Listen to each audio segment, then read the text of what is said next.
no use squeezing anyone here. They would not have been fool enough to leave anyone behind alive who knew their destination. Not to Tarvan, to Althor, to that band of rebel Aes Sedai. In all three places he had eyes, some that did not know they served him. All would serve him before the end. He would not allow chance slips to spoil his plans now. Abruptly, he heard something other than the thundering drumbeat of his own fury. A bubbling sound.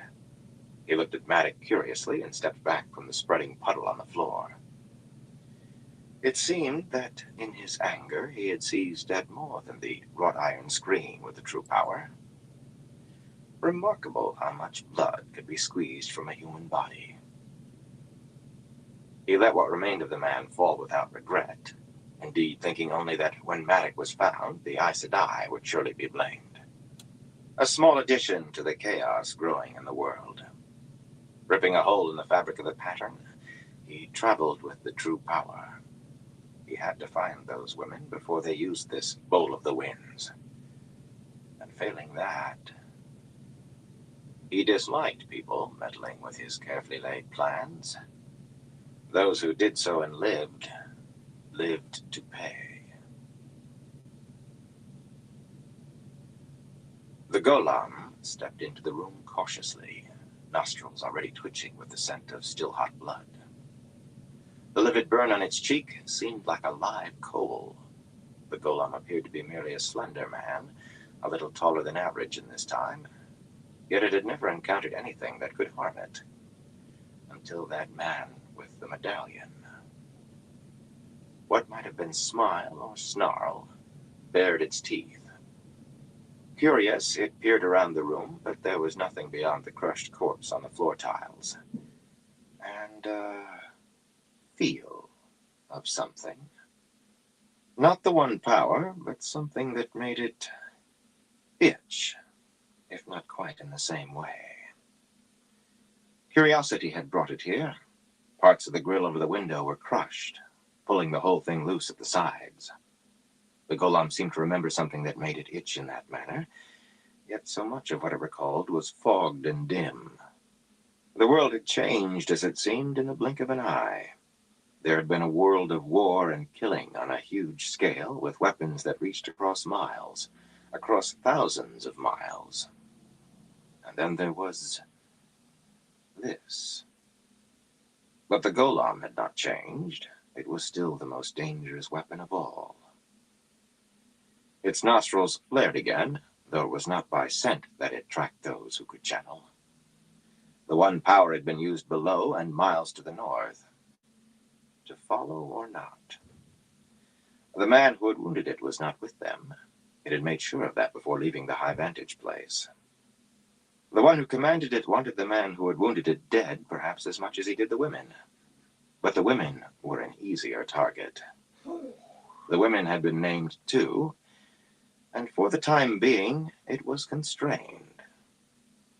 For its entire existence, it had been compelled to obey one or another human, but its mind held the concept of not being constrained. It must follow the women it wanted to follow. The moment of death, when it felt the ability to channel vanish along with life, produced ecstasy, rapture. But it was hungry, too. Hey, OG, how you doing? Where they could run, it could follow. Settling fluidly beside the mangled body, it began to feed. Fresh blood, hot blood, was a necessity. But human blood always held the sweetest savor. Chapter 3. A pleasant ride. Farms and pastures and hope everyone's doing good tonight. Most of the land around Abu Dar, but many small forests stretched a few miles across as well. And while the ground was much flatter than the Raman Hills to the south, it rolled and sometimes rose in a prominence of 100 feet or higher, sufficient to cast deep shadows in the afternoon sun. All in all, the country provided more than enough cover to keep unwanted eyes from what might have passed as some odd merchant's pack train. Nearly 50 people mounted, and almost as many afoot, especially when it had warders to find unfrequented paths through the undergrowth. Elaine did not sight a mark of human habitation beyond a few goats cropping on some of the hills.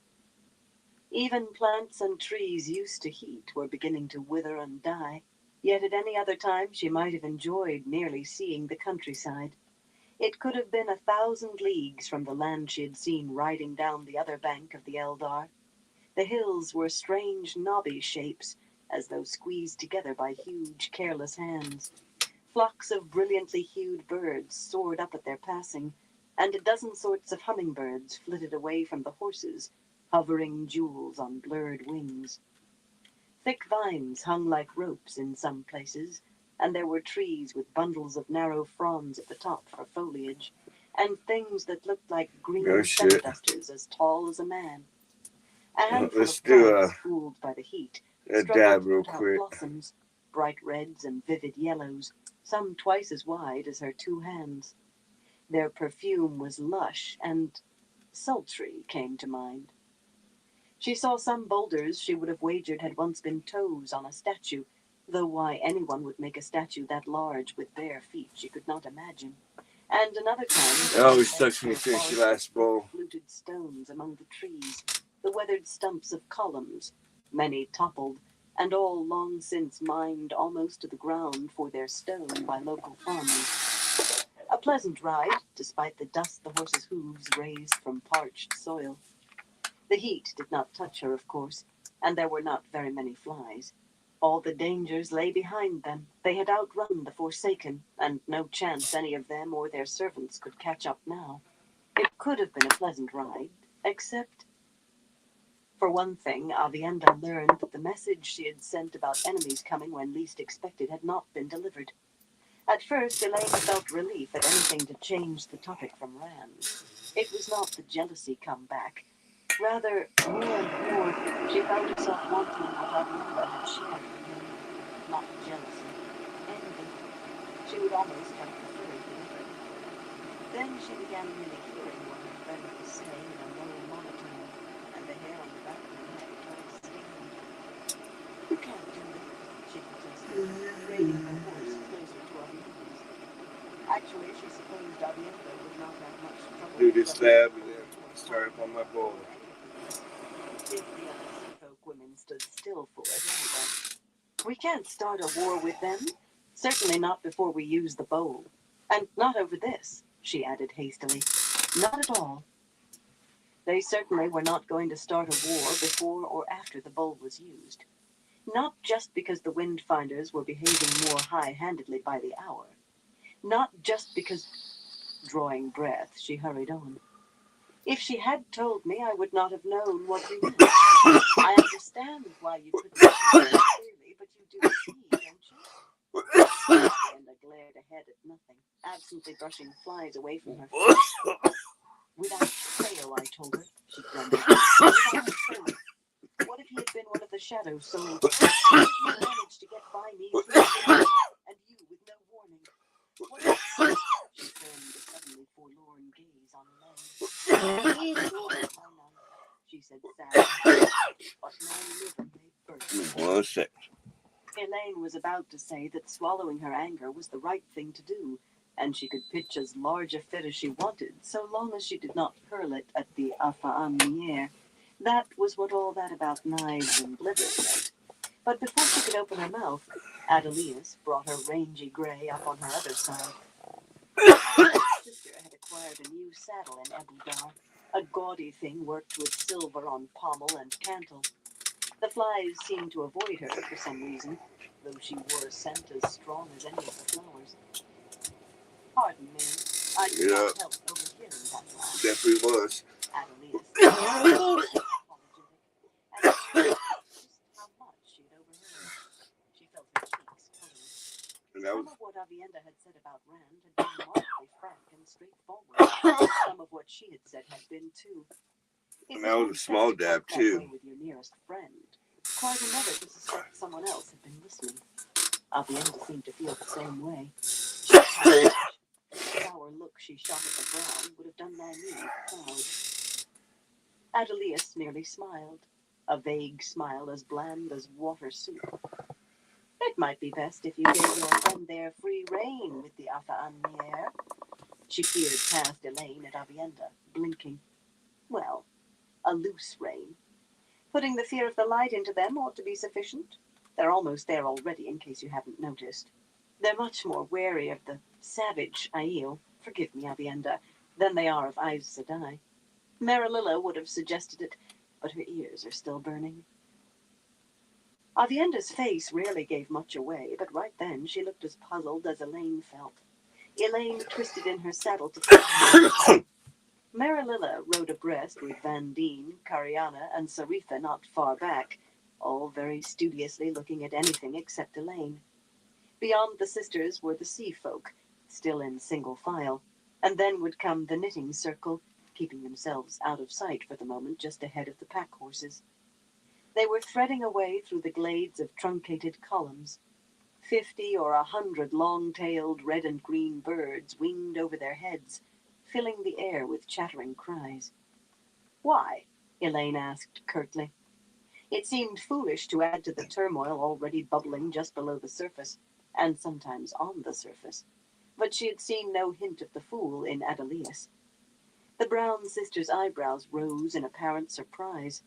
Maybe she was surprised. Adelius usually thought anyone was what she saw. How was your day, OG? Why? To restore a little balance. That is why. If the Afa'an feel they need us to protect them from an Aiel, it might be a useful balance against... Adelius paused slightly, suddenly absorbed in adjusting her pale gray skirts. Other things. Elaine's face tightened. Other things. The bargain with the sea folk was what Adelius meant. You may ride with the others, she said coolly. Adelius made no protest, no attempts to press her argument. She just inclined her head and let her horse fall back. Her small smile never altered a whit. The older Aes Sedai accepted that Nynaeve and Elaine stood above them and spoke with Egwene's authority at their backs, but the truth was that changed little beyond the surface, perhaps nothing. They were outwardly respectful, they obeyed, and yet... After all was said and done, Elaine, at least, was Aes Sedai at an age when most initiates of the Tower still wore novice white, and very few had reached the accepted. And she and Nynaeve had agreed to that bargain, hardly a display of wisdom and acumen. Not just the sea folk getting the bowl, but 20 sisters going to the Afa'an, subject to their laws, required to teach anything the Windfinders wanted to learn, and unable to leave until others came to replace them. Windfinders allowed to enter the Tower as guests, allowed to learn whatever they wished, leave whenever they wished. Those alone would make the hall scream, and probably Egwene as well. Yet the rest... Every last one of the older sisters thought she would have found a way around making that bargain. Perhaps they really could have. Elaine did not believe it, but she was not sure. She did not say anything to Avienda, but after a few moments the other woman spoke. If I can serve honor and help you at the same time, I do not care whether it serves some Aes Sedai end. She never seemed to take it in that Elaine was also Aes Sedai. Not completely. Elaine hesitated, then nodded. Something had to be done to temper the sea folk. Marililla and the others had displayed a remarkable forbearance so far, but how long would that last? Nynaeve might explode once she actually turned her attentions to the Windfinders. Matters had to be kept as smooth as possible for as long as possible, but if the Afa'an went on believing they could stare down any Aes Sedai, there would be trouble. Life was more complex than she had imagined back in Camelin, no matter how many lessons she had received as daughter heir. So much more complicated since she entered the Tower. Just don't be too emphatic, she said softly. And please, have a care. There are 20 of them after all, and only one of you. I wouldn't want anything to happen before I could help you. Avienda gave her a grin with a good bit of wolf in it, and drew her dun mare off at the edge of the stones to wait for the Afa'an. From time to time, Elaine glanced back, but all she saw through the trees was Avienda riding next to Corin, speaking quite calmly and not even looking at the sea folk woman. Certainly not glaring, though Corin seemed to stare at her with considerable astonishment. When Avienda thumped her horse back up to join Elaine, flapping her reins, she would never be a horsewoman, Corin rode forward to speak with Renila, and a short time later Renila angrily sent Rainan to the head of the column. The most junior of the Windfinders sat her horse even more awkwardly than Avienda, whom she pretended to ignore on Elaine's other side, just as she ignored the small green flies buzzing around her dark face. Renila din Callan Bluestar, she said stiffly, demands that you snub in the Aiel woman, Elaine Aes Sedai. Avienda grinned toothily at her, and Rainan must have been watching at least a little, because her cheeks reddened beneath the sheen of sweat. Tell Renila that Avienda is not Aes Sedai, Elaine replied. I will ask her to be careful. No lie there, she had and would again. But I can't make her do anything. On impulse, she added, you know how Aiel are. The sea folk had some very odd ideas of how the Aiel were. Rainan stared wide-eyed at a still grinning Avienda, her face going gray, then jerked her horse around and galloped back to Renila, bouncing in her saddle. Avienda gave a pleased chuckle, but Elaine wondered whether the whole notion had been a mistake. Even with a good 30 paces between them, she could see Renila's face swell up at Rainan's report, and the others began to buzz like bees. They did not look frightened, they looked angry, and the glares they directed at the Aes Sedai ahead of them grew baleful. Not at Avienda, at the sisters. Adelius nodded thoughtfully when she saw that, and Marililla just barely failed to hide a smile. At least they were pleased. If that had been the only incident during the ride, it would have taken the edge off any enjoyment of flowers and birds, but it was not even the first. Beginning shortly after leaving the clearing, the knitting circle had made their way forward to Elaine one by one, all but Kirstjan, and no doubt she would have come too had she not been ordered to keep Ispan shielded.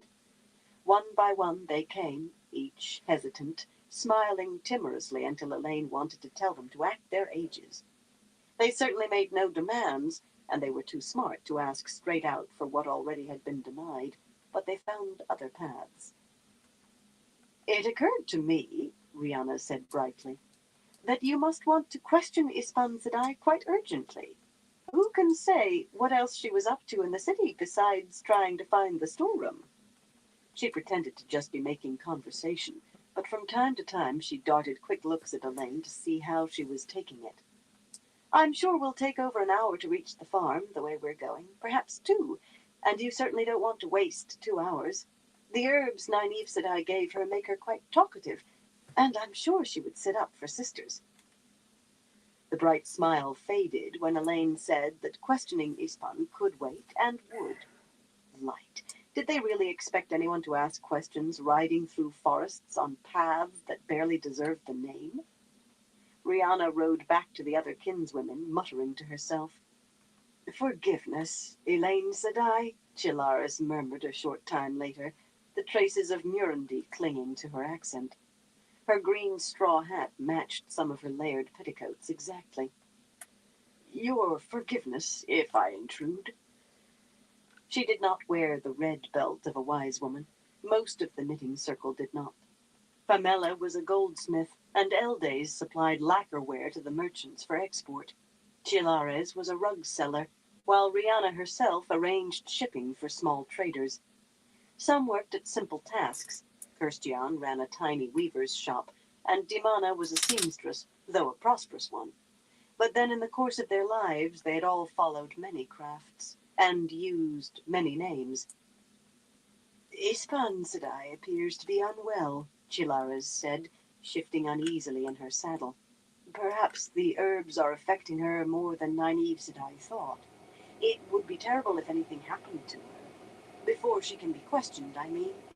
Perhaps the sisters would look at her? Healing, you know. She trailed off, blinking those big brown eyes nervously. As well she might. with Sumiko among her companions. A glance back showed the stout woman standing in her stirrups to peer past the windfinders until she saw Elaine looking and sat back down hurriedly. Sumiko, who knew more of healing than any sister except Nynaeve, perhaps more than Nynaeve. Elaine simply pointed to the rear until Chilaris colored and reined her mount around. Marililla joined Elaine only moments after Rihanna left, and the Grey sister made a much better pretense at simple chat than the kinswoman had. In her manner of speaking, at least, she was poise itself. What she had to say was another matter. I wonder how trustworthy those women are, Elaine. Her lips pursed in distaste as she brushed dust from her divided blue skirts with a gloved hand. They say they do not take in wilders, but Rihanna herself may well be a wilder, whatever she claims about failing her test for accepted. Sumiko as well, and certainly Christian. A slight frown for Christian, a dismissive shake of her head. You must have noticed how she leaps at any mention of the tower. She knows no more than she might have picked up in conversation with someone who really was put out. Marililla sighed, regretting what she had to say. She really was very good. Have you considered that they may be lying about other things? They could be dark friends, for all we know, or dupes of dark friends. Perhaps not, but they are hardly to be trusted very far. I believe there is a farm, whether they really use it for a retreat or I would not have agreed to this. But I will not be surprised to find a few ramshackle buildings and a dozen or so wilders. Well, not ramshackle. They do seem to have coin, but the principle is the same. No, they are simply not trustworthy. Elaine began a slow burn as soon as she realized the direction Marililla was taking, and it grew hotter. All this slipping around, all this may and could, so the woman could insinuate things she herself did not believe. Dark friends? The knitting circle had fought dark friends. 2 had died. And without Sumiko and Iaina, Nynaeve might be dead instead of Ispan a prisoner. No, the reason they were not to be trusted was not because Marililla feared they were sworn to the shadow, or she would have said so. They were not to be trusted because if they were not to be trusted, then they could not be allowed to hold Ispan. She swatted a big green fly that had settled on Lioness's neck, punctuating Marililla's last word with a loud crack, and the Grey sister jerked in surprise. How dare you, Elaine breathed. They faced Ispan and Phalion in the Rahad and the Golan, not to mention 24 or more toughs with swords. You weren't there. That was hardly fair. Marililla and the rest had been left behind because Aes Sedai in the Rahad, obvious Aes Sedai, might as well be trumpets and drums for the attention they attracted. She did not care. Her anger grew by the moment, and her voice rose by the word.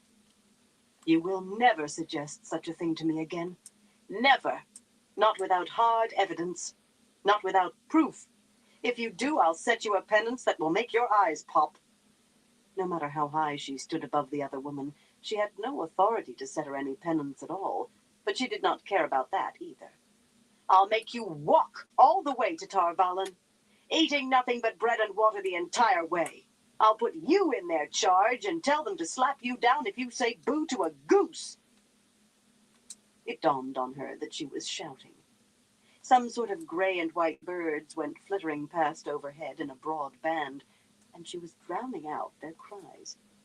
Drawing a deep breath, she tried to calm herself. She did not have a voice for shouting. It always came out as a shriek. Everyone was looking at her, most in astonishment. Avienda nodded approvingly.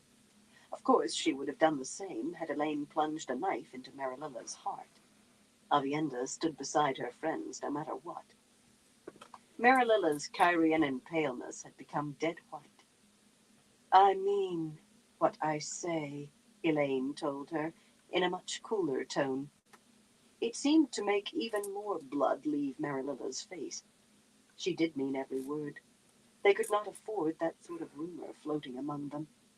One way or another she would see it done, though the knitting circle very likely would faint. She hoped that was the end of it. It should have been. But when Chilares left, Saritha replaced her, and she too had a reason the kinswomen were not to be trusted: their ages. Even Kirstian claimed to be older than any living Aes Sedai, while Rihanna was over 100 years more than that, and not even the oldest of the kin. Her title of eldest went to the oldest of them in Ebudar, and the rigid schedule they followed to avoid notice had a number of still older women off in other places. It was obviously impossible, Saritha maintained. Elaine did not shout. She very carefully did not shout. "We will learn the truth eventually," she told Saritha. She did not doubt the kinswomen's word, but there had to be a reason why the kinswomen looked neither ageless nor anything near the ages they claimed. If she could only puzzle it out. Something told her it was obvious, but nothing leaped up, said what. "Eventually," she added firmly when the brown opened her mouth again. "That will be enough, Saritha." Saritha nodded uncertainly and fell back. Not 10 minutes later, Sibella replaced her. Every time one of the kinswomen came to make her roundabout plea to be relieved of Ispan, one of the sisters came soon after to offer the same plea. All save Marililla, who still blinked whenever Elaine looked at her. Perhaps shouting did have its uses. Certainly no one else tried to be so straightforward in attacking the kin. For instance, Van Deen began with discussing the sea folk and how to counter the effects of the bargain made with them, why it was necessary to counter them as much as possible. She was quite matter-of-fact, with never a word or gesture to lay any blame. Not that she needed any. The subject did that, however delicately handled. The White Tower, she said, maintained its influence in the world not by force of arms or persuasion, or even by plotting or manipulation, though those two she brushed past lightly.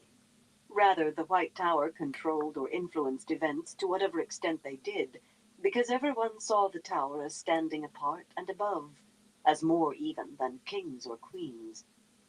That, in turn, depended on every Aes Sedai being seen that way, as mysterious and apart, different from everyone else. A different flesh.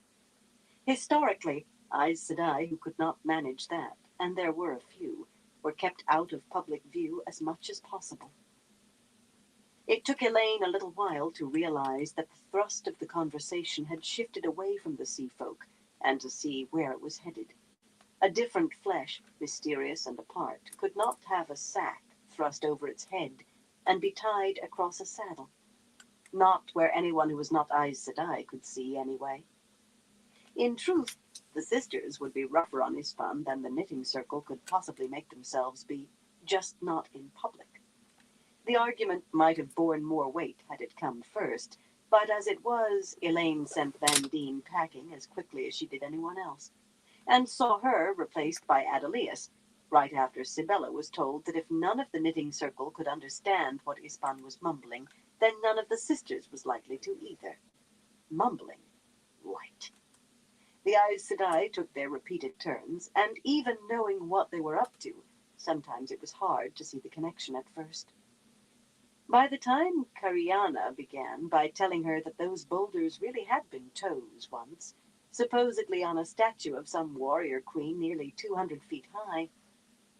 "Ispan stays where she is," she told Kariana coolly, without waiting for more. "Now, unless you really want to tell me why the Shiotans thought of putting up a statue like that." The green said ancient records claimed it had worn little more than armor, and not a great deal of that. A queen. No? Then, if you don't mind, I'd like to talk with Avienda alone. Thank you so much. Even being curt did not stop them, of course. She was surprised they did not send Marililla's maid to take a turn. None of this would have happened had Nynaeve been where she was meant to be. At least Elaine was sure that Nynaeve could have quelled the knitting circle and the sisters both, in short order. She was a great one for quelling. The problem was that Nynaeve had glued herself tight to Lan's side before they left the first clearing. The warders scouted ahead and to both sides of their path, and sometimes to the rear, only riding back to the column long enough to report what they had seen, or give directions on how to avoid a farm or a shepherd. Birgitta ranged far, never spending more than moments with Elaine. Lan ranged farther, and where Lan went, Nynaeve went. "No one's making any trouble, are they?" she demanded, with a dark stare for the sea folk the first time she followed Lan back. "Well, that's all right, then," she said, before Elaine had a chance to open her mouth. Spinning her round-bellied mare like a racer, she flicked the reins and galloped after Lan, holding her hat on with one hand, catching up to him just as he vanished around the flank of the hill ahead. Of course, then there really was nothing to complain about. Rihanna had made her visit and Marililla hers, and everything seemed settled. By the next time Nynaeve appeared, Elaine had suffered through a number of disguised attempts to have Ispan turned over to the sisters. Avienda had spoken to Curran, and the Windfinders were on a slow boil. But when Elaine explained, Nynaeve simply looked around, frowning. Of course, right at that moment, everyone had to be where they belonged. The Athaan Mier wore glares, true, but the knitting circle were all behind them, and as for the other sisters, no group of novices could have appeared more well-behaved and innocent. Elaine wanted to shriek. "I'm sure you can handle everything, Elaine," Nynaeve said. "You have had all that training to be a queen. This can't be anywhere near so— Drat the man, he's going again. You can handle it." And off she went, galloping that poor mare as though it were a war horse. That was when Avienda chose to discuss how Rand seemed to like kissing the sides of her neck, and incidentally how much she had liked it. Elaine had liked that when he did it to her, too, but however used to discussing this sort of thing she had become, uncomfortably used to it, she did not want to talk about it right then. She was angry with Rand. It was unfair, but if not for him, she could have told Nynaeve to stop treating Lan like a child who might trip over his own feet, and attend to her own duties. She almost wanted to blame him for the way the knitting circle was behaving too, and the other sisters, and the Windfinders.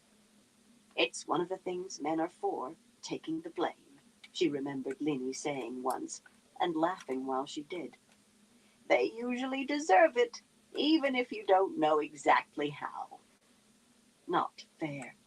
Yet she wished he were there long enough for her to box his ears, just once. Long enough to kiss him, to have him kiss the sides of her neck softly. Long enough to— "He will listen to advice, even when he doesn't like hearing it," she said abruptly, her face reddening. Light, for all her talk about shame, in some areas Avienda had none, and it seemed that she herself no longer had any either. But if I tried to push him, he dug in his heels even when it was plain that I was right. Was he that way with you? Avienda glanced at her and appeared to understand. Elaine was not sure whether she liked that or not. At least there was no more talk of Rand and kissing. For a while, anyway. Avienda had some knowledge of men. She had traveled with them as a maiden of the spear, fought beside them. She had never wanted to be anything but Far Darais Mai, and there were gaps. Even with her dolls as a child, she had always played at the spears and raiding. She had never flirted, did not understand it, and she did not understand why she felt the way she did when Rand's eyes fell on her, or 100 other things Elaine had begun learning the first time she noticed a boy looking at her differently than he did at the other boys. She expected Elaine to teach her all of it, and Elaine tried. She really could talk to Avienda about anything, if only Rand had not been the example used quite so often. If he had been there, she would have boxed his ears, and kissed him, then boxed his ears again. Not a pleasant ride at all. A miserable ride. Nynaeve made several more brief visits before finally coming to announce that the Kin's farm lay just ahead, out of sight around a low, rounded hill that appeared ready to fall on its side. Brianna had been pessimistic in her estimate. The sun had not fallen nearly 2 hours' worth. "We'll be there very quickly now," Nynaeve told Elaine, not seeming to notice the sullen stare Elaine gave in return. "Lan, fetch Rihanna up here, please. Best if they see a familiar face right off." He whirled his horse away, and Nynaeve turned in her saddle briefly to fix the sisters with a firm eye. "I don't want you frightening them now. You hold your tongues until we have a chance to explain what's what. And hide your faces. Pull up the hoods of your cloaks. Straightening without waiting for any reply, he gave a satisfied nod. There, all settled and all right.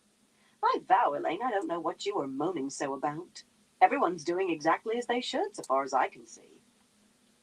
Elaine ground her teeth. She wished they were in Camelin already. That was where they were heading once this was done. She had duties long overdue in Camelin. All she had to deal with there was convincing the stronger houses that the Lion Throne was hers despite her long absence. That and handling a rival claimant or two.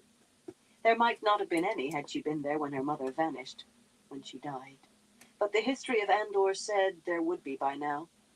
Somehow it seemed ever so much easier than this. Chapter 4. A Quiet Place.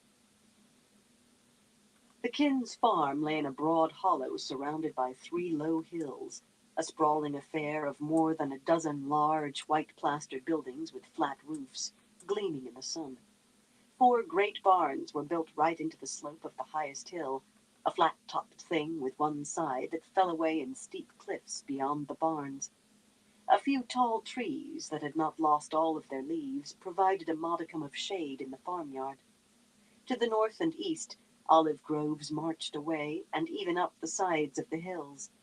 A sort of slow bustle enveloped the farm, with easily over 100 people in evidence despite the afternoon heat, carrying on all the everyday tasks, but none quickly. It might almost have passed for a small village instead of a farm, except that there was not a man or a child to be seen. Elaine did not expect any. This was a waypoint for kinswomen passing through Ebu Dar to elsewhere, so there would not be too many in the city itself at one time. But that was a secret matter, as secret as the kin themselves. Publicly, this farm was known for 200 miles or more as a retreat for women, a place for contemplation and escape from the cares of the world for a time, a few days, a week, sometimes longer. Elaine could almost feel serenity in the air. She might have regretted bringing the world into this quiet place, except that she also brought new hope.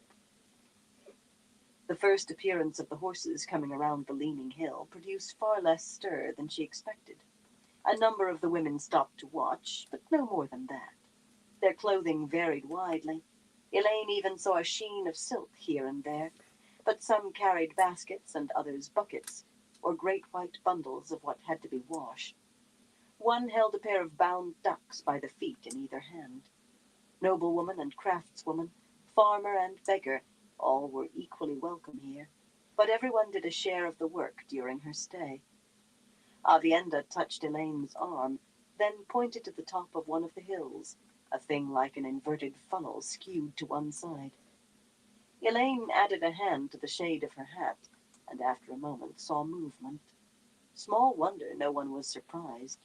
Lookouts up there could see anyone coming from a long way. A middling woman walked out to meet them short of the farm buildings. Her dress was in the Ebu Dari style, with a deep, narrow neckline, but her dark skirts and brightly colored petticoats were short enough that she did not need to hold them up out of the dust. She did not wear a marriage knife. The kin's rules prohibited marriage. The kin had too many secrets to keep. "That's Elise," Rihanna murmured, reining in between Nynaeve and Elaine. "She runs the farm this term.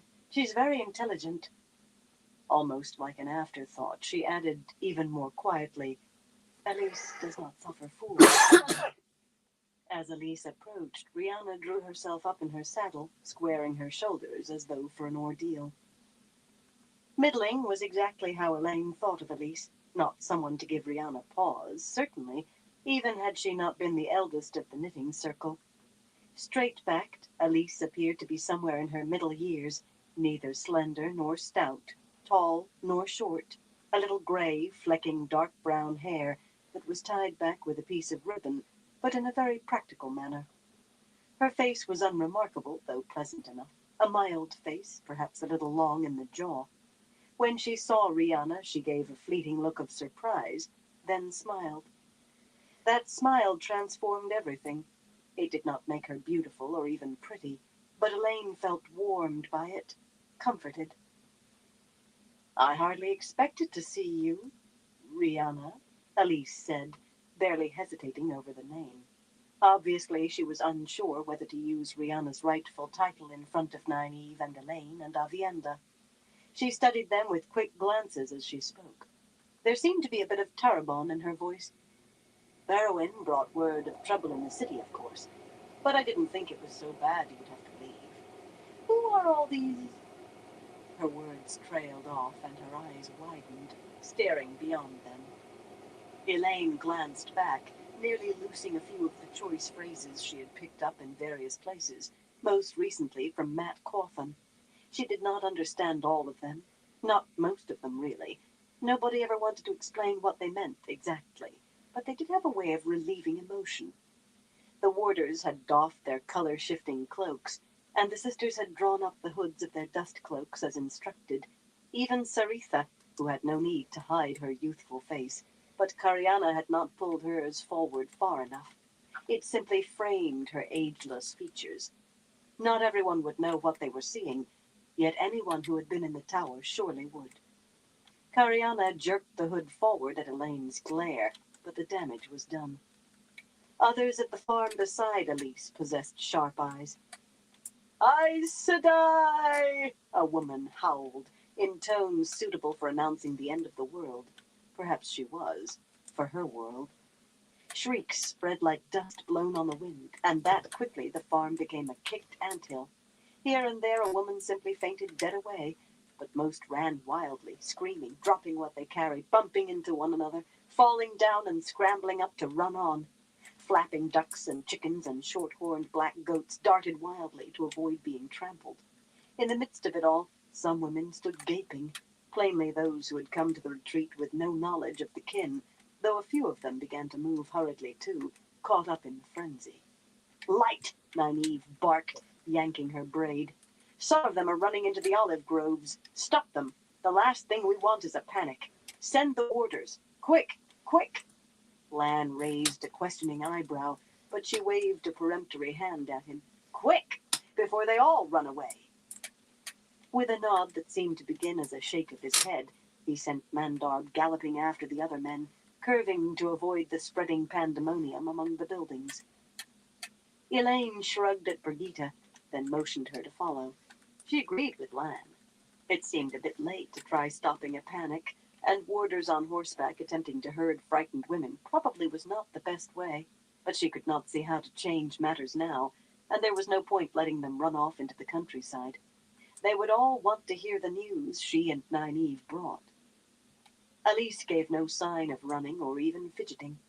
Her face paled slightly, but she stared up at Rihanna with a steady gaze. A firm gaze. "Why?" she breathed. "Why, Rihanna? I could not have imagined you doing this. Did they give you bribes? Offer immunity? Will they let you walk free while we pay the price? They probably won't allow it, but I vow I'll ask them to let me call you down. Yes, you! The rules apply even to you, eldest. If I can find a way to manage it, I vow you won't walk away from this smiling." A very firm gaze. Steely, in fact. "It isn't what you think," Rihanna said hurriedly, dismounting and dropping her reins. She caught both of Elise's hands in hers, despite the other woman's efforts to free them. "Oh, I did not want it to be like this.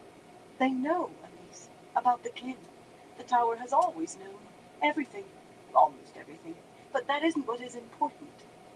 Elise's eyebrows tried to climb onto her scalp at that, but Rihanna rushed on, beaming eagerly from under her large straw hat.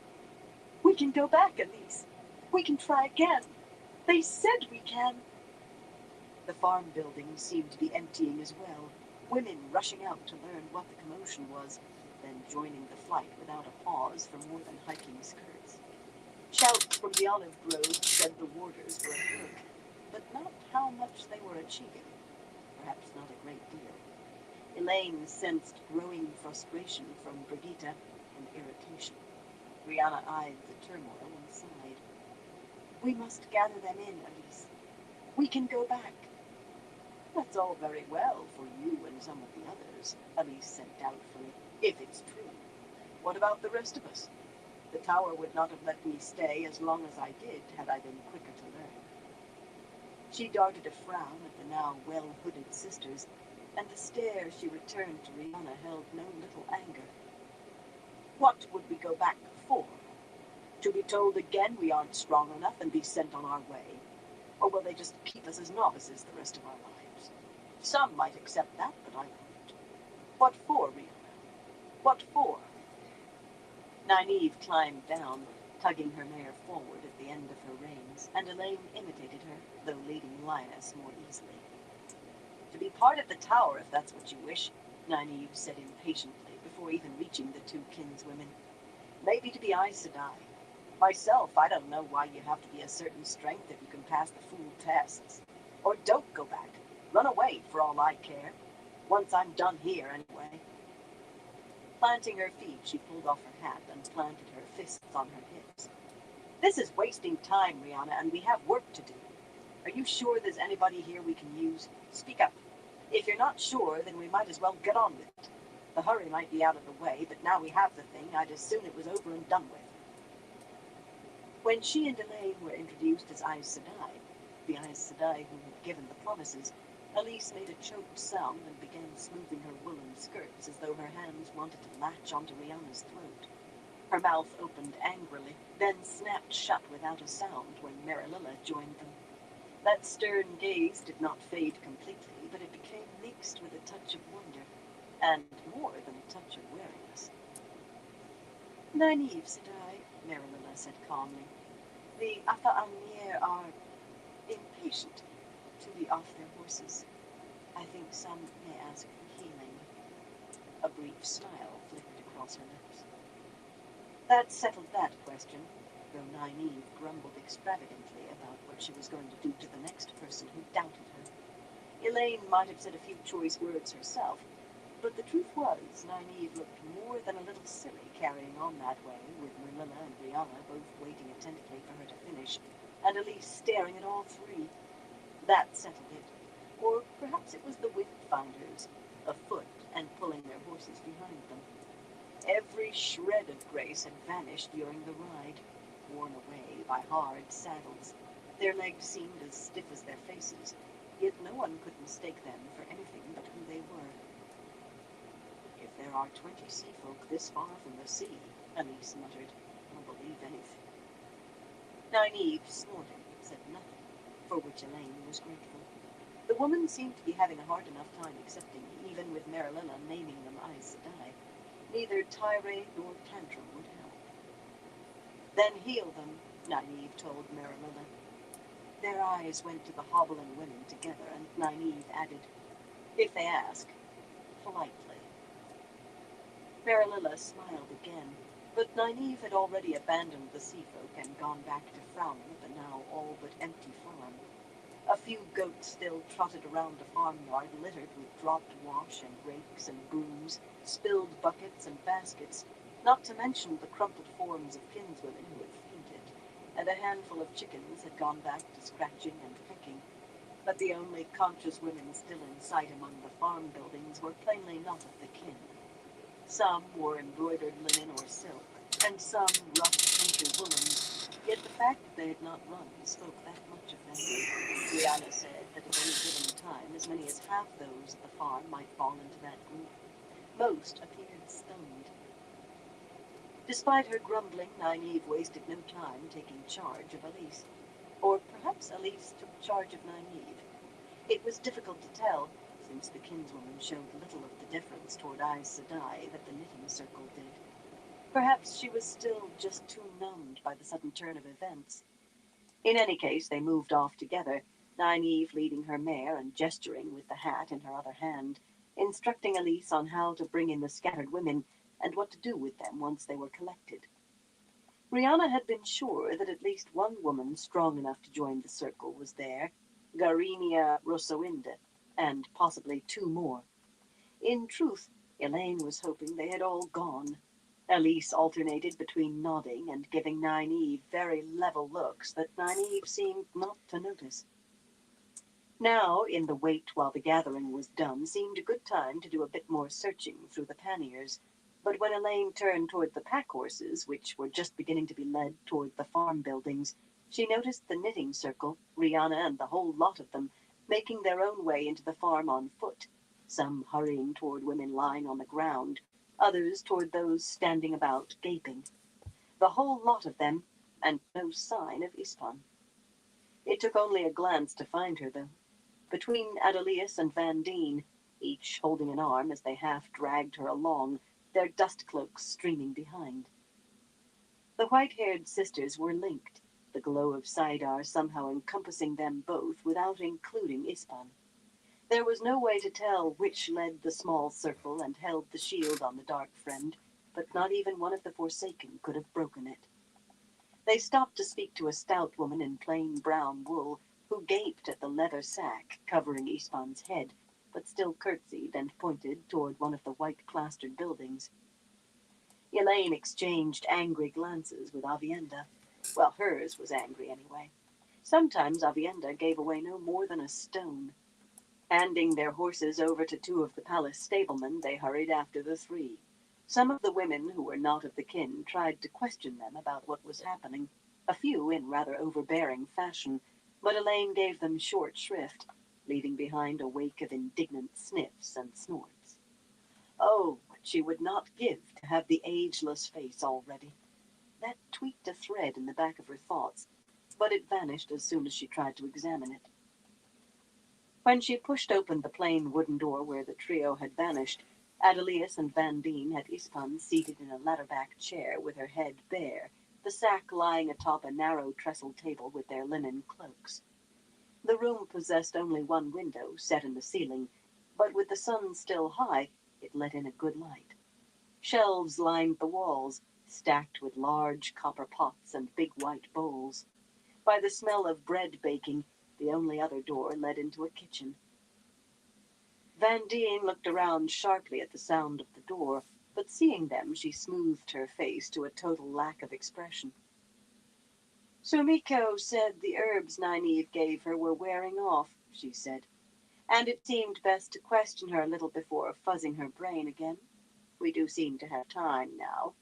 It would be good to know what the Black Aja, her mouth twisted in distaste, was up to in Ebudar, and what they know. I doubt they are aware of this farm, since we were not, Adelius said, tapping a finger thoughtfully on her lips as she studied the woman in the chair. But it is better to be sure than to weep later, as our father used to say. She might have been examining an animal she had never seen before, a creature she could not fathom existing. Ispan's lip curled. Sweat rolled down her bruised face, and her dark beaded braids were disheveled, and her clothing all disarrayed. But despite bleary eyes, she was not nearly so woozy as she had been. The Black Aja, it is a fable and a filthy one, she sneered, a trifle hoarsely. It must have been very hot inside that leather sack, and she had had no water since leaving the Tarasin palace. Me, I am surprised that you will give it voice, and to cast the charge on me. What I have done on the orders of the Amerlin seat. Elida? Elaine spat incredulously. You have the nerve to claim that Elida ordered you to murder sisters and steal from the tower? Elida ordered what you did in Tyr and Tanchico? Or do you mean Swan? Your lies are pathetic. You've forsaken the three oaths somehow, and that names you Black Aja. I do not have to answer the questions from you, Ispan said sullenly, hunching her shoulders. You are rebels against the lawful Amerlin seat. You will be punished, perhaps stilled, especially if you harm me. I serve the true Amerlin seat, and you will be punished severely if you harm me. You will answer any questions my near sister asks. Avienda tested her belt knife on a thumbnail, but her eyes were on Ispan's. Wetlanders feel pain. They do not know how to embrace it, accept it. You will answer as you are asked. She did not glare or snarl. She just spoke, but Ispan shrank back in the chair. I fear that is prescribed, even were she not an initiate of the tower, Adelius said. We are forbidden to shed blood in questioning, or to allow others to do so in our name. She sounded reluctant, though whether over the prohibition or over admitting that Ispan was an initiate, Elaine could not say. She herself had not really considered that Ispan might still be considered one.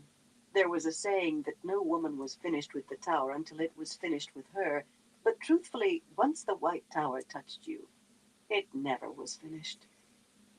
Her brow furrowed as she studied the Black Sister, so bedraggled and still so sure of herself.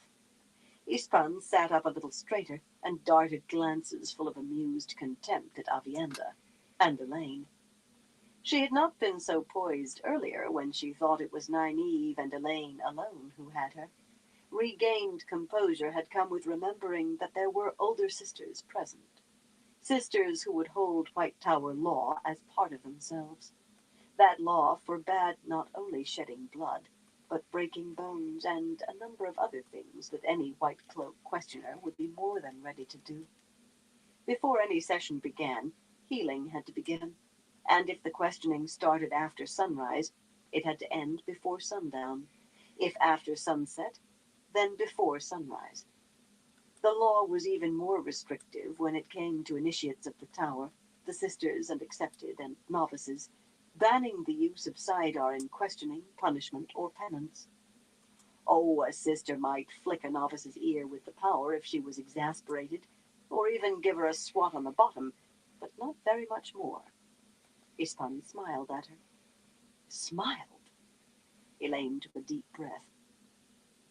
Adelius, Vandine, I want you to leave Avienda and me alone with Ispan. Her stomach tried to tie itself into a knot. There had to be a way to press the woman sufficiently to learn what was needed without breaking Tower law. But how? People who were to be questioned by the Tower usually began talking before a finger was laid on them. Everyone knew that no one held out against the Tower. No one. But they were very seldom initiates. She could hear another voice, not Lenie's this time, but her mother's. What you order done, you must be willing to do with your own hand. As a queen, what you order done, you have done. If she did break the law. Her mother's voice again. Even a queen cannot be above the law, or there is no law. And Lenie's. You can do whatever you wish, child, so long as you're willing to pay the price. She dragged her hat off without untying the ribbons. Keeping her voice steady took an effort. When we are done talking with her, you can take her back to the knitting circle. Afterward, she would submit herself to Marinilla. Any 5 sisters could sit in judgment to set a penance, if they were asked. Ispan's head swung, swollen eyes going from Elaine to Avienda and back, slowly widening until the whites showed all the way around. She was not so sure of herself now. Silent glances passed between Vandine and Adelius, in the manner of people who had spent so much time together they hardly needed to speak aloud any longer. Then Vandine took Elaine and Avienda each by an arm. "If I may speak with you outside a moment," she murmured.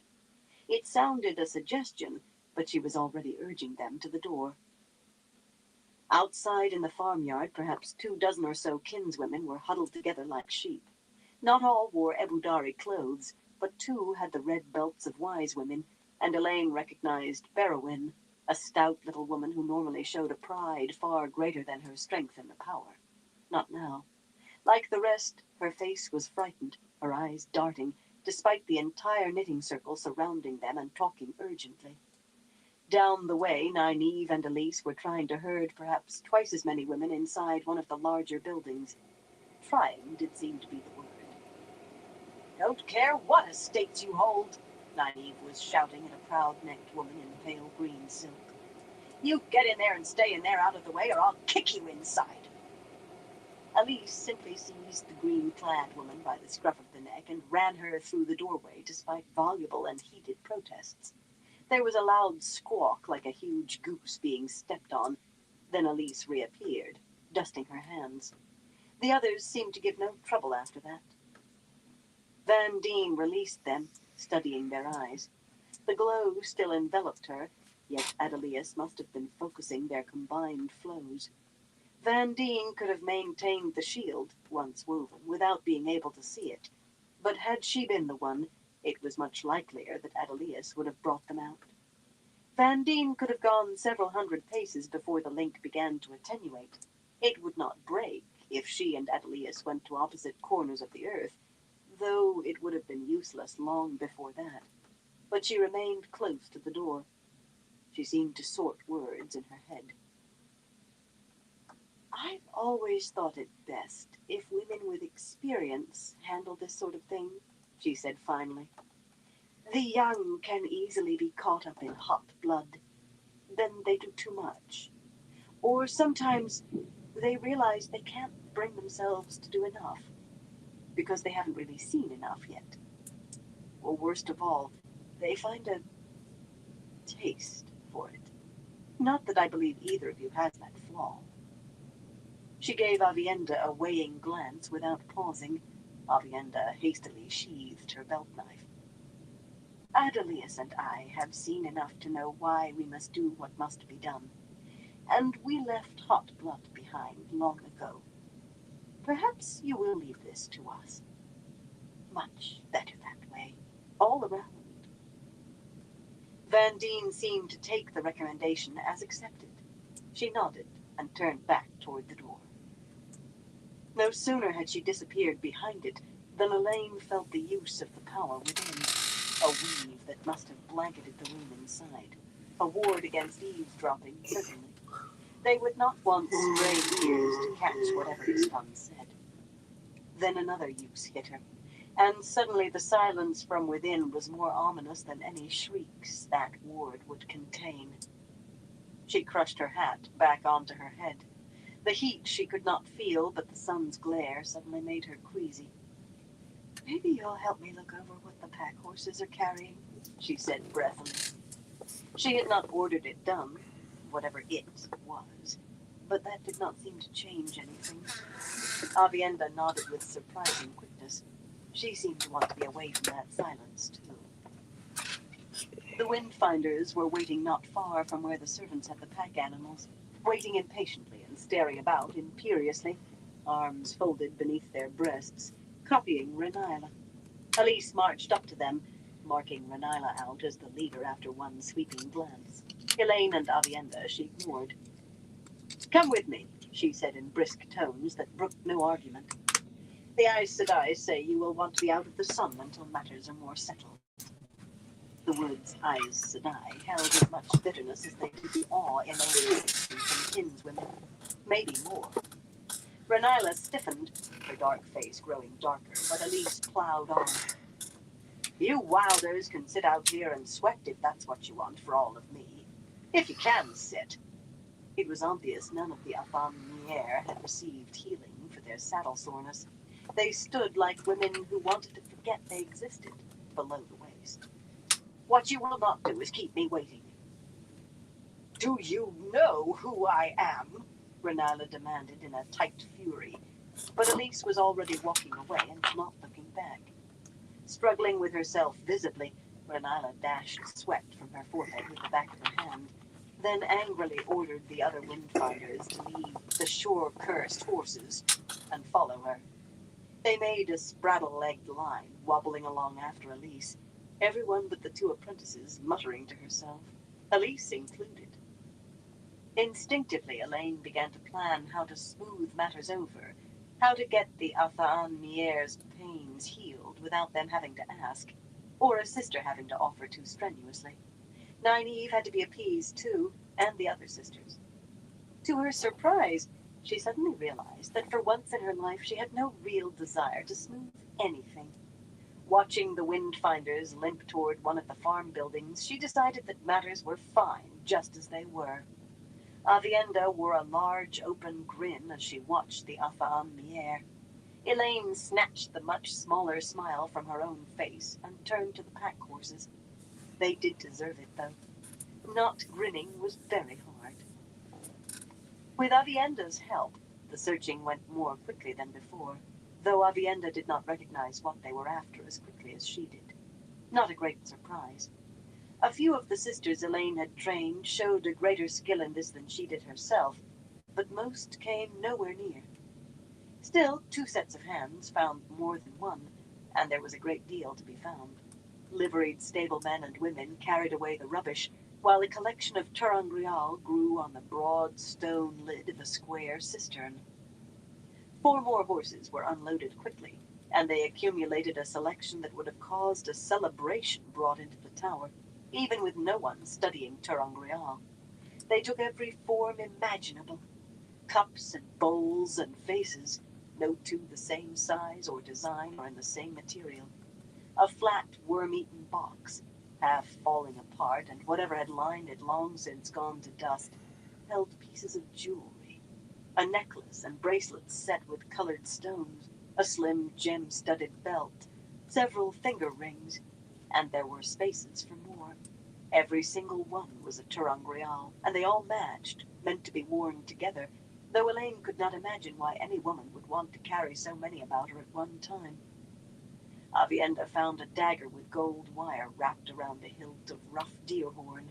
The blade was dull, and by all evidence always had been. She kept turning that over and over in her fingers. Her hands actually began to tremble, until Elaine took it away from her and put it with the others on the cistern's lid. Even then, Avienda stood for a time, looking at it and licking her lips as though they had gone dry. There were finger rings, earrings, necklaces, bracelets, and buckles, many of very peculiar pattern indeed. There were statuettes and figures of birds and animals and people, several knives that did have edges, 6 large medallions in bronze or steel, most worked with strange patterns, and not one carrying an image Elaine could really understand. A pair of peculiar hats, seemingly made of metal, too ornate and too thin to be helmets, and any number of items she could not think what to call. A rod as thick as her wrist, bright red and smooth and rounded, firm rather than hard, for all that it seemed to be stone. It did not warm slightly in her hand, it almost felt hot. Not real heat any more than the warmth was real, but still. What about a set of metal basketwork balls, one inside the other? Any movement produced a faint musical chime, a different tone every time, and she had the feeling that no matter how hard she looked into it, there would always be a still smaller ball waiting to be discovered. A thing that looked like a blacksmith's puzzle made of glass. It was heavy enough that she dropped it, and it broke a chip off the edge of the cistern cover. A collection to stir amazement in any Aes Sedai. More important, they found 2 more Angreal. Those Elaine set very carefully aside, within arm's reach. One was an odd piece of jewelry, a golden bracelet attached by 4 flat chains to finger rings, every bit of it engraved in an intricate maze-like pattern. That was the stronger of the 2, stronger than the turtle still in her pouch. It was made for a smaller hand than hers or Avienda's. Strangely, the bracelet had a tiny lock, complete with a minuscule tubular key dangling from a fine chain that was obviously made to be removed. Along with the key, the other was a seated woman in age-darkened ivory, her legs folded in front of her, her exposed knees bare, but with hair so long and luxuriant she could not have been more muffled in the heaviest cloak. It was not even as strong as the turtle, but she found it very appealing. One hand rested on a knee, palm up and fingers arranged so the thumb touched the tips of the middle 2 fingers, while the other hand was lifted, the first 2 fingers raised and the others folded. The whole figure carried an air of supreme dignity, yet the delicately worked face showed amusement and delight. Maybe it had been made for a particular woman. It seemed personal somehow. Perhaps they had done that in the age of legends. Some turangrial were immense, needing men and horses or even the power to move, but most angrial were small enough to carry about your person. Not all, but most. They were tossing back the canvas covers on another set of wicker panniers when Nynaeve came striding up. The Atha Anmier began filing out of one of the farm buildings, no longer limping. Marililla was talking with Renila, or rather the Windfinder was talking and Marililla listening. Elaine wondered what had happened in there. The slim grey did not look so satisfied anymore. The huddle of kinswomen had grown larger, but even as Elaine looked up, 3 more came hesitantly into the farmyard, and another 2 stood at the edge of the olive trees, peering about indecisively. She could sense Brigitte somewhere out among the groves, and only a little less irritated than earlier. Nynaeve glanced at the display of Turan Boreal and gave her braid a tug. Her hat had gone missing somewhere. "That can wait," she said, sounding disgusted. "It's time." Chapter 5. The Breaking Storm. The sun stood little more than halfway down toward the horizon by the time they clambered up the well-worn, snaking path to the top of the steep-sided hill above the barns. That was the spot Renila had chosen. It did make sense from what Elaine knew of working weather, all learned from a sea-folk wind-finder, to be sure. Changing anything beyond your immediate vicinity required working over long distances, which meant being able to see a long distance, much easier on the ocean than on land, except from a mountain or hilltop. It also needed a deft hand to avoid causing torrential rains or whirlwinds, or the light alone knew what elsewhere. Whatever you did, the effects spread like ripples from a stone tossed into a pond. She had no desire whatsoever to leave the circle that would use the bowl.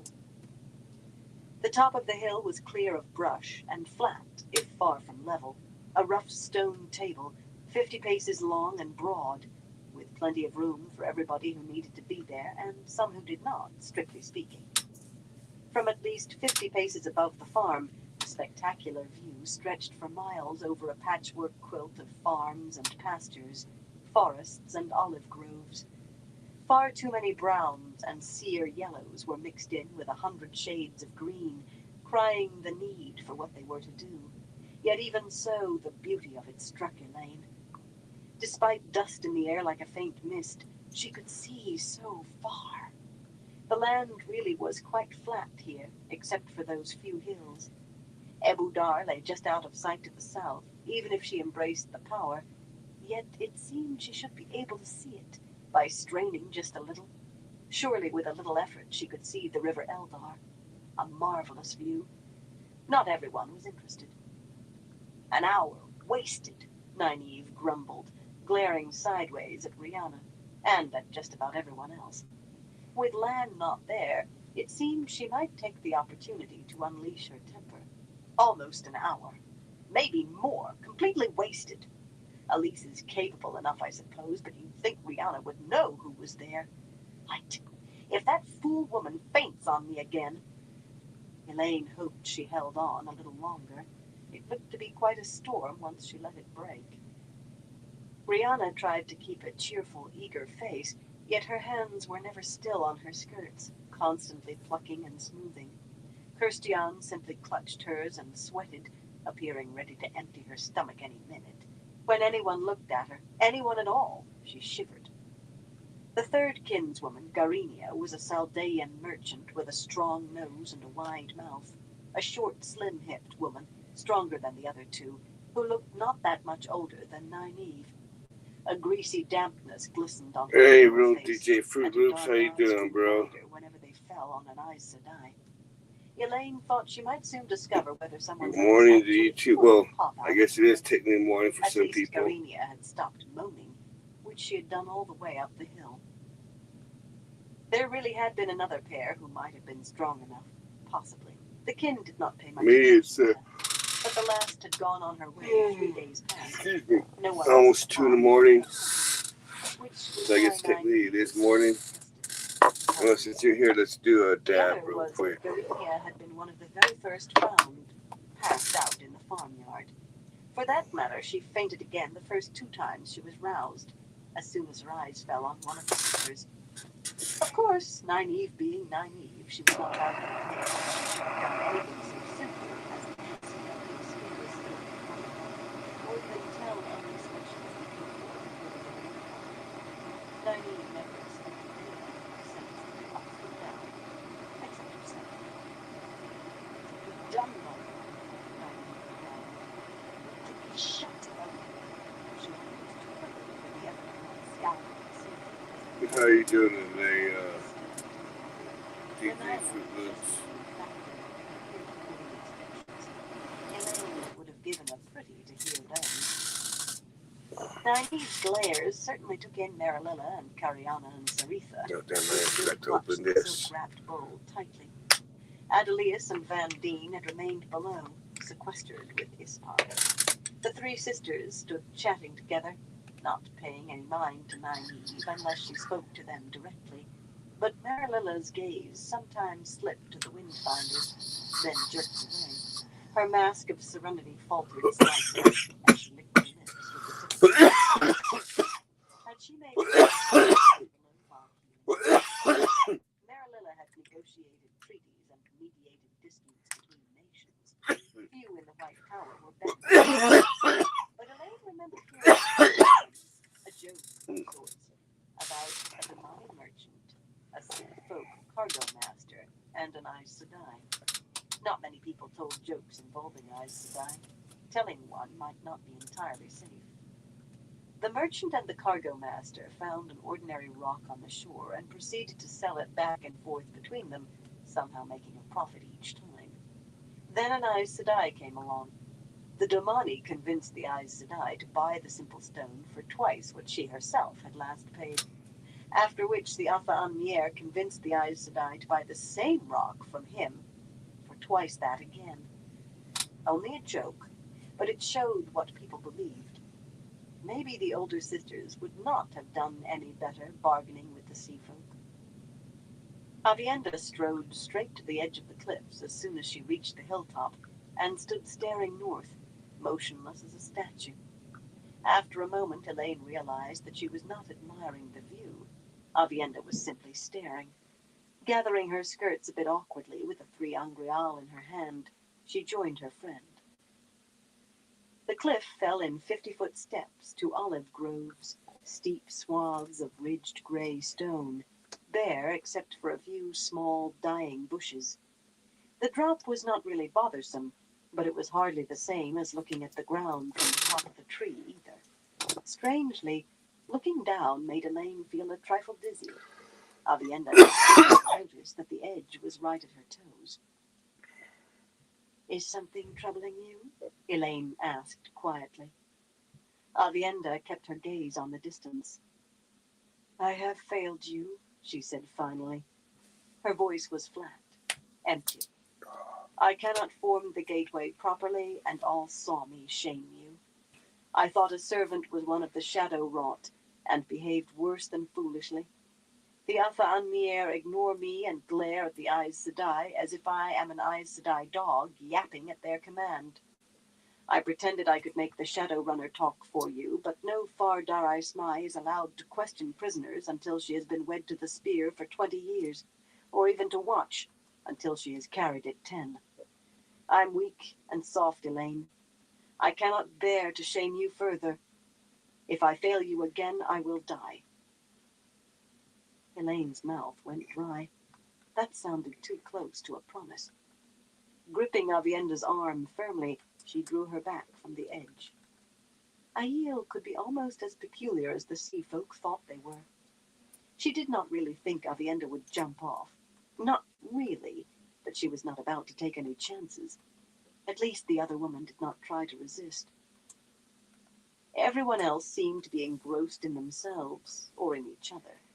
Nynaeve had begun speaking to the Afa Anmier, both hands tight on her braid, and her face almost as dark as theirs from the strain of not shouting, while they listened with contemptuous arrogance. Marililla and Saritha still guarded the bowl, but Cariana talked with the kinswoman without much success.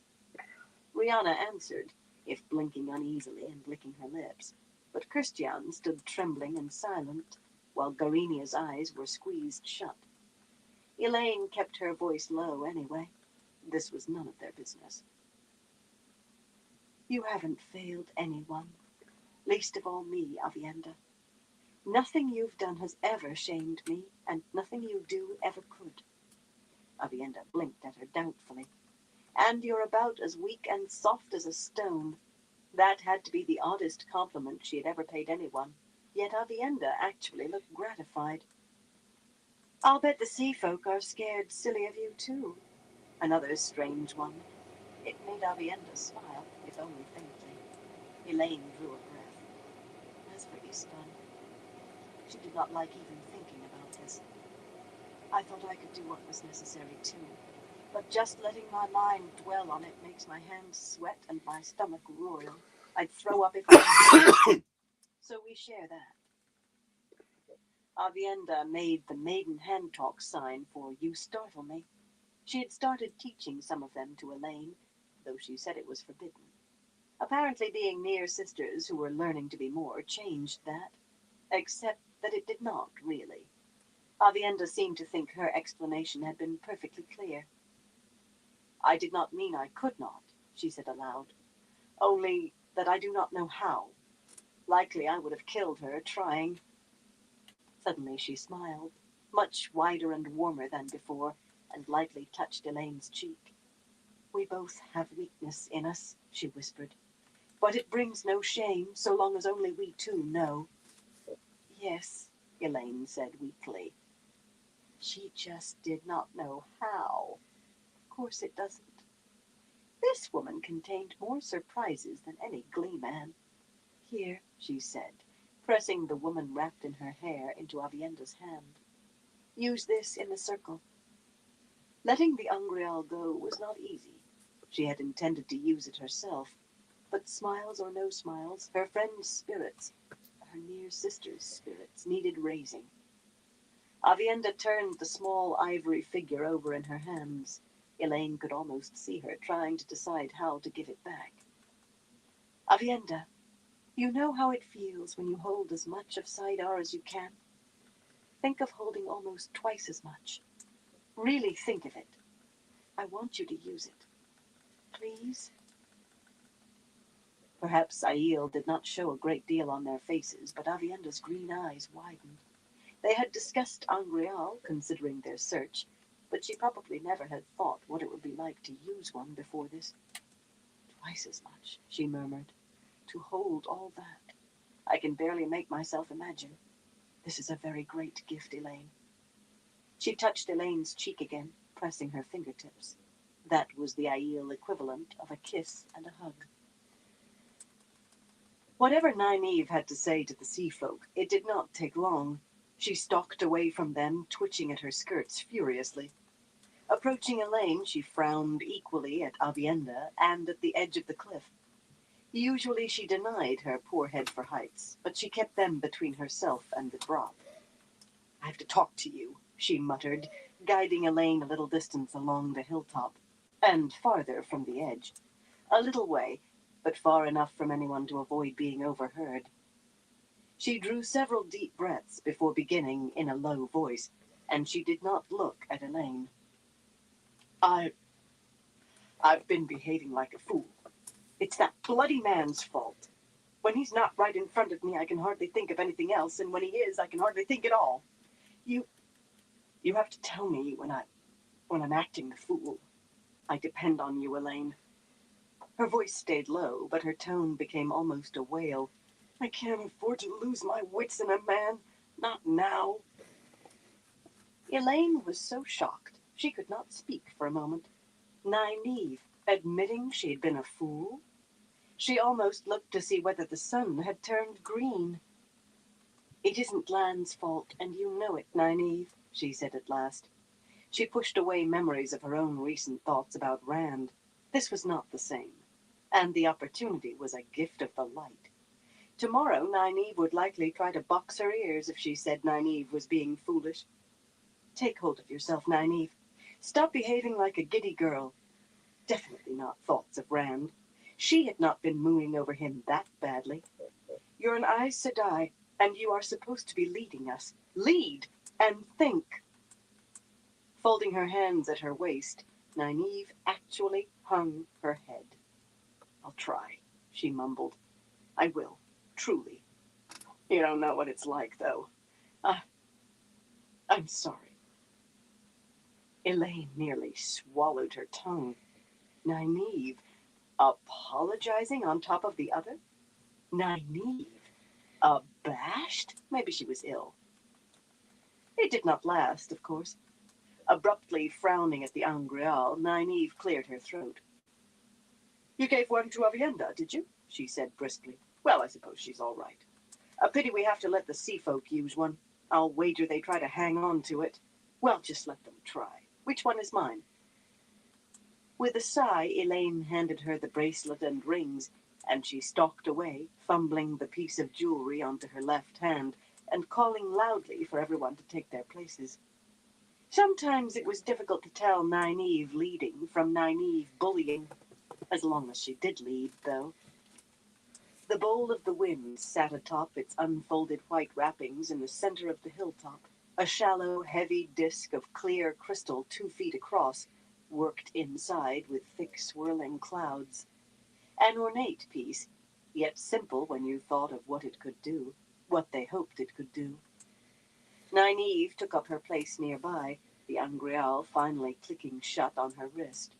She worked her hand, looking surprised that the chains did not seem to inconvenience her. It fit as if made for her hand. The 3 kinswomen were already there, Kirstian and Garinia huddling at Rihanna's back, and appearing more frightened than ever, if that was possible. The Windfinders still stood arrayed behind Renila, almost 20 paces away. Lifting her divided skirts, Elaine met Avienda at the bowl and eyed the sea folk suspiciously. Did they intend to create a fuss? She had been afraid of exactly that from the first mention of women at the farm who might be strong enough to join the link. The Atha-an-Mier were sticklers for rank enough to shame the White Tower, and Garinia's presence meant that Renila Din Callan Bluestar, Windfinder to the mistress of the ships to the Atha-an-Mier, would not be part of the circle. Should not be. Renila frowned searchingly at the women around the bowl. She seemed to be weighing them, judging their capabilities. "Talan Din Gellin," she barked suddenly. "Take your station." It was like a whip crack. Even Nynaeve jumped. Talan bowed low, touching her heart, then ran to the bowl. As soon as she moved, Renila barked again. "Matara Din Junala, take your station." Matara, plump yet solid, sped on Talan's heels. Neither apprentice was old enough to have earned what the sea folk called a salt name. Once begun, Renila rattled off names quickly, sending Rainin and 2 other Windfinders, all of whom moved quickly, yet not so fast as the apprentices.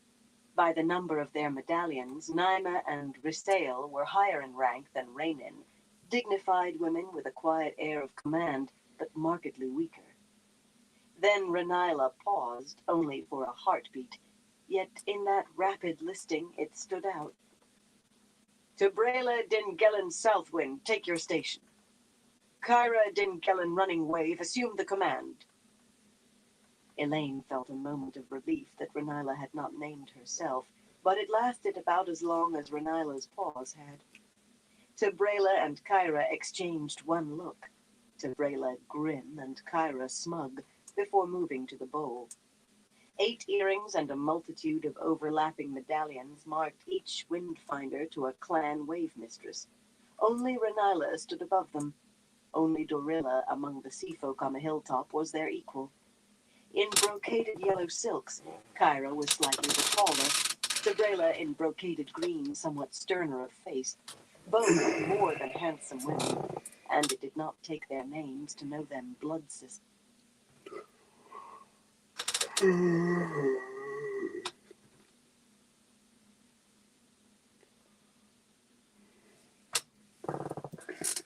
All right, everyone, I'm gonna call into this live for tonight. But I want to thank everyone for stopping by and everyone who keeps stopping by. I definitely appreciate all y'all's support. Until next time, everyone, y'all stay safe out there.